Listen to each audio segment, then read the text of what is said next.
नमस्कार बच्चों, स्वागत है आप सभी का हमारे YouTube चैनल की एक और नई वीडियो में। आज का हमारा टॉपिक कक्षा 9वीं का विषय गणित का अध्याय 10 हेरोन का सूत्र को समझने का प्रयास हम यहाँ करेंगे और उसके कुछ प्रश्नों को यहाँ हम देखेंगे। टॉपिक में आगे बढ़ने से पहले यदि आपने हमारा चैनल सब्सक्राइब नहीं किया है तो उसे सब्सक्राइब ज़रूर करें। चलिए हम बढ़ते हैं अपने टॉपिक पर। हेरोन का सूत्र।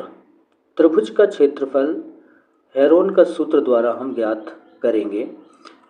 हेरोन के इस सूत्र को हेरो का सूत्र भी कहा जाता है। इसे नीचे दिया गया है। त्रिभुज का क्षेत्रफल बराबर करने के अंदर एस ऋण ए, एस ऋण बी और एस ऋण सी। यहाँ पर ए बी सी जो है वो त्रिभुज की भुजाएं होती हैं और एस जो है उसे अर्ध परिमाप, त्रिभुज का अर्ध परिमाप हम कहते हैं, अर्थात ए धन बी धन सी बटे 2। इस सूत्र से हम एस को प्राप्त करते हैं। तो यहाँ पर ये तीनों भुजाएं और एस के सूत्र पर मानों को रखते हैं और त्रिभुज का क्षेत्रफल हम ज्ञात आसानी से कर सकते हैं। तो इसे और अच्छे से समझने के लिए हम प्रश्नों पर चलते हैं।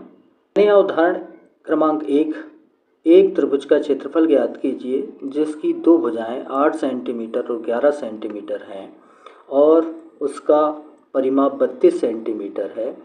तो त्रिभुज का हमें क्षेत्रफल बताना है। तो त्रिभुज का क्षेत्रफल बताने के लिए हमें तीनों भुजाओं की आवश्यकता है। यहाँ पर केवल दो भुजाएं दी हुई हैं, तीसरी भुजा हम परिमाप की सहायता से ज्ञात करेंगे। तो आकृति देख लेते हैं।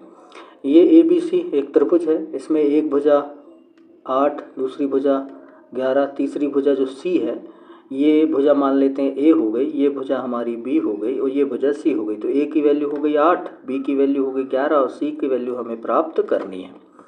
तो उसके लिए हम पहले परिमाप का सूत्र लगाएंगे।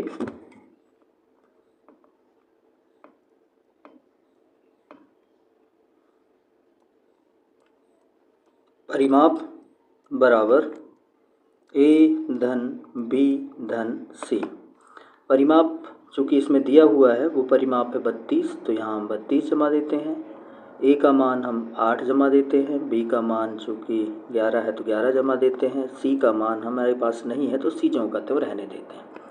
आगे बढ़ते हैं। 32 बराबर 8 और 11 को जोड़ दिया तो ये हो गया 19 धन C। 19 का पक्षांतर हम इस ओर कर लेते हैं तो हमें मिल जाता है यहाँ पर 32 ऋण 19 बराबर C। 32 में से 19 को घटाया तो हमारे पास बच जाता है 13 बराबर हो जाएगा C। अर्थात जो C का मान यानी तीसरी भुजा है वो हमारी आ जाएगी 13 सेंटीमीटर। हेरोन के सूत्र में जैसा कि हमने अभी देखा कि S की आवश्यकता और पड़ती है। तो A B C तो हमने निकाल लिया है, S और निकाल लेते हैं। S होता है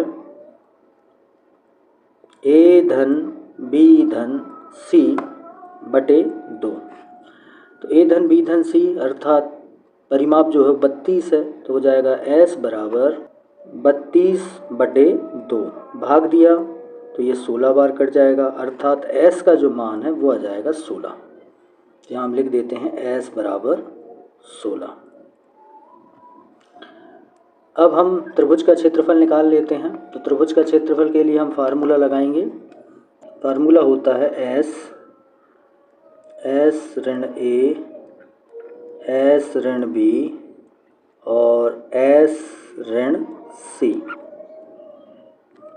यहाँ पर सूत्र में मानों को हम रख देते हैं जैसे कि हमने प्राप्त किया है। तो करनी S का मान है 16, पहले ब्रैकेट में हो जाएगा 16 ऋण 8, A घटा देंगे, दूसरे में B घटा देंगे यानी हो जाएगा 16 ऋण 11, फिर तीसरा 16 ऋण। यहाँ पर जो भी मान हमारे पास में थे, S का जैसे मान 16 था वो हमने S के स्थान पे रख दिया, A का मान 8 था वो 8 रख दिया, B का मान 11 था वो 11 रख दिया, C का मान 13 था तो 13 हमने यहाँ रख दिया है। अब यहाँ पर मानों को रखने के उपरांत हल करेंगे। करनी है, हम करनी लगा लेते हैं। 16 गुणा 16 में से 8 घटा तो 8 हमारे पास बचते हैं। 16 में से 11 घटे तो 5 हमारे पास बचते हैं और 16 में से 13 घटा तो 3 बचते हैं। इसको और हल कर लेते हैं। तो यदि कुछ बाहर निकल सकता है तो उसे निकालने का प्रयास हम यहाँ करेंगे। जैसे 16, इसे हम लिख सकते हैं 4 गुणा 4, एक जोड़ी तैयार हो सकती है। 8 को हम लिख सकते हैं 2 गुणा 2, एक जोड़ी ये तैयार हो सकती है। 5 चूँकि अभाज्य अंक है तो 5 ज्यों का त्यों गुणा 3 ज्यों का त्यों। अब यहाँ जो जोड़ियाँ हमने बना ली थी उनको हम बाहर ले आते हैं, अर्थात एक 4 बाहर आ जाएगा, एक 2 बाहर आ जाएगा। करनी के अंदर बच जाएगा हमारे पास 2 गुणा 5 गुणा 3। इनका गुणा कर लेंगे।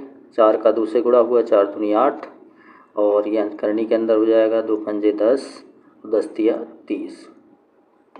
अर्थात हमारे पास हमें मिल जाएगा 8 करनी 30 वर्ग सेंटीमीटर। ये हमारा आंसर हमें प्राप्त हो जाएगा। तो इस प्रश्न को हम इस तरीके से हल कर सकते हैं। सर्वप्रथम हेरोन के सूत्र से हमें त्रिभुज का क्षेत्रफल निकालने के लिए तीनों भुजाओं की आवश्यकता होगी। तो पहले हम तीनों भुजाओं को प्राप्त करने का प्रयास करेंगे। तीनों भुजाएं प्राप्त हो जाएंगी तो हमें एस भी प्राप्त हो जाएगा। जब ये ए बी सी और एस प्राप्त हो जाएगा तो प्रश्न को आसानी से हल किया जा सकता है। तो ये हमारा उत्तर हो जाएगा।